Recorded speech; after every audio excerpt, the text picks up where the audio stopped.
আমার জীবনটা যেন প্রশ্নের চিহ্নে ভরা। এটাই আমার দ্বিতীয় বিয়ে। প্রথম বিয়েটা টিকেছিল মাত্র ৬ মাস, তারপরেই ডিভোর্স। তারপর ২ বছর পর আমি আবার বিয়ে করি।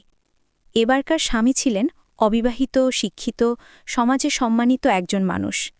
আর সবচেয়ে বড় কথা, আমাকে তিনি নিজের পছন্দেই বিয়ে করেছিলেন। ৩ বছর হলো আমাদের সংসার, আর আল্লাহ আমাদের এক দারুণ উপহার দিয়েছেন, একটা ফুটফুটে ছেলে যার বয়স এখন ১.৫ বছর। সবাই ভাববে নিশ্চয়ই আমি খুব সুখী, তাই না? কিন্তু আসল সত্যিটা একেবারেই উল্টো। আমার স্বামী আমাকে যেন কোনোদিনই মেনে নিতে পারেননি। তিনি আমার সঙ্গে প্রায় কোনো কথা বলেন না, আর বললেও সেটা রাগের সুরে। মুখে সর্বদা এমন এক অভিব্যক্তি যেন আমি তার জীবনের সবচেয়ে বড় ভুল। অথচ আমি সবকিছু গুছিয়ে রাখি, সংসার, সন্তান, কোনো কিছুর অভাব রাখি না। তবুও তার কাছে আমি যেন অচেনা একজন মানুষ। বাচ্চাটাকে তিনি ভীষণ ভালোবাসেন, কিন্তু আমায় যেন অপছন্দ করেন। ৪ মাস হয়ে গেছে তিনি আমার সঙ্গে একটাও কথা বলেননি। আগে হলে আমিই চেষ্টা করতাম কথোপকথন শুরু করতে, কিন্তু এখন আমিও চুপ মেরে গেছি। আমার বাবা মা ও ভাই আমার চেহারার ভেতরে লুকোনো কষ্টটা সহজেই পড়ে ফেলেন। তারা বলেন, এভাবে মরতে মরতে কেন থাকছ? যদি ভালো না লাগে ছেলেকে নিয়ে ফিরে এসো।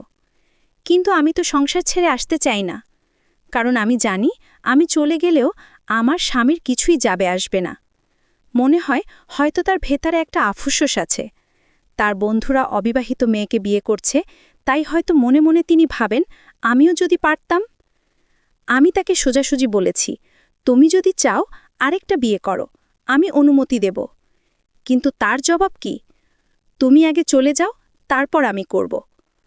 তবে একটা ব্যাপারে আমি নিশ্চিত, তিনি অন্য কোনো মেয়ের সঙ্গে সম্পর্ক রাখেন না, কোনো পরকীয়া নেই।